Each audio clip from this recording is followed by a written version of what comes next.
Welcome back. Well, today I am joined by Chief Brian Fennessy, who is here from the Orange County Fire Authority. Well, thank you so much. I know it's been a while since we've had you in the studio, and I'm very happy you could join us today. Thank you. So obviously there is just a whole lot going on with fires in California and surrounding states. I think a lot of people are very concerned as to how these fires are getting started and the magnitude of how large they have become. Can you give us an update on what we're dealing with? Absolutely. You know, it's startling even for, myself. I've been in the fire service now for 43 years. And when I started with the U.S. Forest Service back in 1978, we had what I'd call a traditional, fire season that started pretty much June 1 and ended December 1, fairly defined. And over time, through the 80s, 90s, and to where we are now, we've seen the fire season get longer than it's ever been. It starts sooner. We've been through, several droughts. The fuels that are out, and that's the way we look at the vegetation. They're beautiful trees, and we love the chaparral, but that's fuel for us. And the fuel load on the forest floor and the fuel moistures are lower than we've ever seen. Combine that with, record, temperatures now and the winds. It's an explosive environment out there. And even for myself, who've been in this business a long time, unprecedented was a really good word, but that just pales. I'm just dumbfounded at the level of activity, the number of acres burnt, the fatalities. We just had a firefighter fatality on the San Bernardino. And here we are at the end of September, day after fall. And this is when traditionally fire season begins for us in Southern California. So I'm extremely concerned. And we're having a year that is just historic. So talk to me a little bit about the closest one, which I believe is the Bobcat fire. Am I correct? You're correct. Okay, so talk to me about that one. Where are we at with that? Sure. The Bobcat fire, it's over 100,000 acres now. It started on the weekend that we had the extreme heat here in Southern California, a little bit after the fire out in San Bernardino, the El Dorado fire started. But it started in a location, having been employed on the Angeles National Forest years ago, it started in an area that's remote. And there aren't roads back there. There's wilderness area, so very difficult area to access in an area that probably hasn't burnt in maybe over 100 years. So you've got that kind of fuel load, you've got poor access, you've got high temperatures, low humidities. It grew slowly, but once it hit, some of the landscape, and it, as you know, went over the top into the Arcadia, Monrovia, Sierra Madre areas.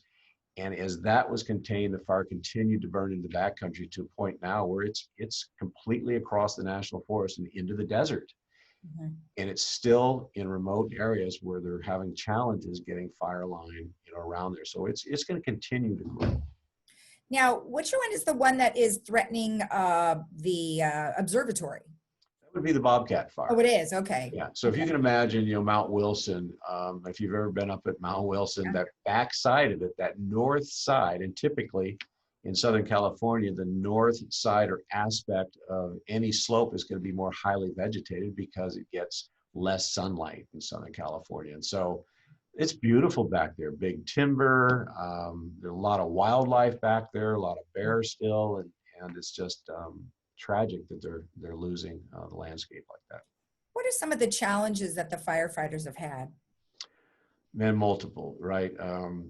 We're used to high temperatures and we're used to the extremes of the environment, but we're seeing temperatures here in Orange County. What we saw nearly 120 degrees, close to the coast. That's unheard of.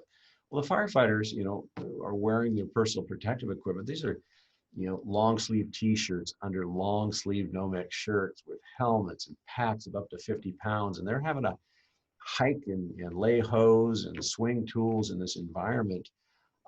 And so it's very, very tough. You couple that now with a pandemic. Right. It's just unique. This fire season was going to be unique no matter what.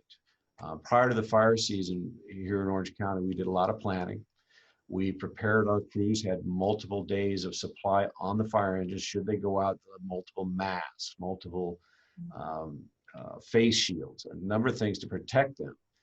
They go to a base camp now to eat. Well, you no longer eat at a table with your crew. The tables are all spread out and it's one at a time. You won't see hundreds of people standing in the morning briefing. It's being done virtually.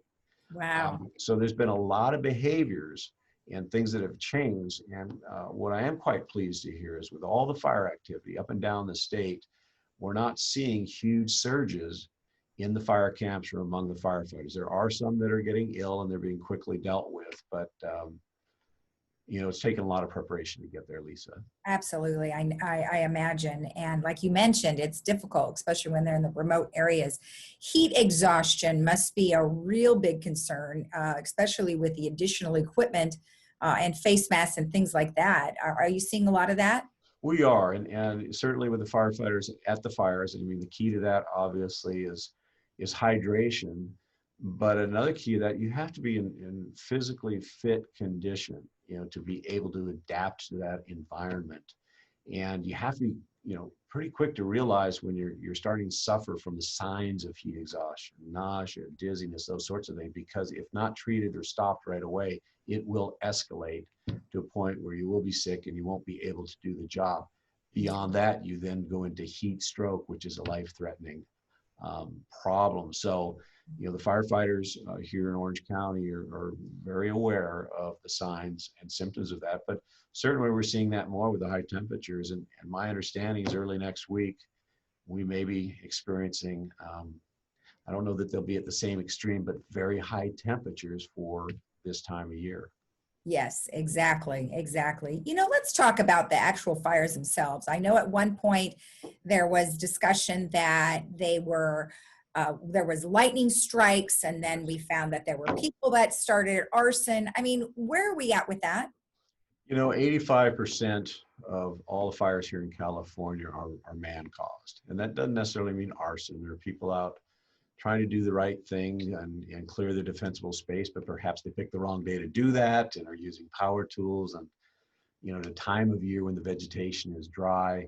On August 15th, there was a significant, what we call lightning bust or storm throughout Northern California. It came with very little precipitation from the central coast all the way through the north. Mm-hmm. And as you may recall, you know, because of the drought, you know, over the 8 years, we've been out of it for a year or two, but prior to that, you know, it allowed the bark beetles and whatnot to proliferate in the Southern Sierra and throughout the Sierra. Last count before this fire season, I believe there were in excess of 30 million dead standing trees in the national forest, literally matchsticks. So you play that out over the time, you know, the trees start to, you know, the limbs fall, they get on the forest floor. And so here we are, you get a lightning strike in some of these remote areas, low humidities, high temperatures, winds from, you know, the storms. Mm-hmm. You have massive spread like we experienced, like we've never experienced before. So it's a culmination of many, many things. Right. Wow. I didn't hear about that bark beetle. So that's new information. What are some things that you would like to let our residents know if they have concerns about fire? Sure. Well, you know, number one, that, you know, your fire department, you know, the OCFA and the other Orange County fire departments are prepared.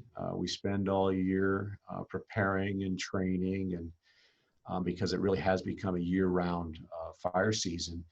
But the things that you know, people can do to help us, and we always talk a lot about defensible space and giving us that 100 feet around your homes that we can operate within, you know, should a fire approach, you know, your property. We just don't have the resources to park a fire engine in every driveway. So this defensible space is key. If we're not there yet or nobody's available, you got to hope that the fire is going to move. You stand a better chance that the fire is going to move around your property. So that's key.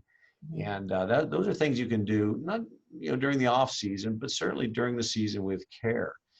But I think, you know, given, you know, the tragic loss of life over the last few years and the speed at which these fires are moving, you know, people are underestimating just how fast they move. And so when we ask people to go to our website, look at the Ready, Set, Go information, have a go bag. You know, when I talk to people in communities, they they tend to think that's just for somebody else. That's not going to be everybody. I think it's human nature. It's not going to happen to me. Right. Because you interview them afterward and they go, I never thought that was going to happen to me. And it does. It surprises people. I can't tell you how many people we evacuate and they say, well, I just came out in my yard and the fire looked like an hour away. 5 minutes later, it was there. We underestimate the speed of which things happen. So to have preparation, not only is it going to lessen your anxiety when it's time to go, but you're going to be prepared. You're going to have the items in your go bag that will sustain you for 72 hours. This is your medications. If you have pets, your pet food. Maybe a big go bag or a couple go bags, but enough, that you'll be able to self-sustain yourself. I work closely with the Red Cross. They've assured me that, the shelters, that we're used to seeing are perhaps something of the past. They're securing hotel rooms and other means to ensure social distancing. They have PPE, but I would just offer up to don't underestimate. If you're waiting for an evacuation, a reverse 911 call or whatever it may be, and you're concerned, don't wait for the call. Take your go bag, take the items you've prepared yourself for, and self-evacuate. That is probably the biggest thing. The tragic loss of life, quite frankly, and probably some of it could have been prevented had folks, left sooner than they did. Many people believe that they can stay and defend their property. And when the fire gets close, they have one of those moments to go, wow, this is what I expected. And then they try to evacuate. Well, that puts themselves at huge risk. And if we've got everybody now coming out of the neighborhoods, we cannot get our fire equipment into those neighborhoods to protect their property. So go bags, defensible space, go bags, ready, set, go. Go to OCFA.org. We've got a very thorough website on Ready, Set, Go. But help us help you. Perfect. Well, that is very well said, and we definitely need to make sure that we are prepared ahead of time. I know that Laguna Woods Village is a concentrated area, so you never know. I mean, even though they're surrounded by buildings and roads, there is wildlife here, and it can jump just like anywhere else. So thank you for that information, and thank you so much for taking the time. You're very welcome, and I appreciate that, Lisa. I think you hit on one thing. If I'll kind of close out on this is, it's just not the areas that abut the wilderness or the national forest. You have within Laguna Woods what we would consider open space islands. They may not be large open space areas, but you get a fire in those areas in the right time, you will have a property and a structure threat. So it does affect everybody, whether or not you live, close to, the wilderness or the forested areas. So thank you for bringing that up. All right. You're welcome. And thank you. Thank you. And we'll be right back after this.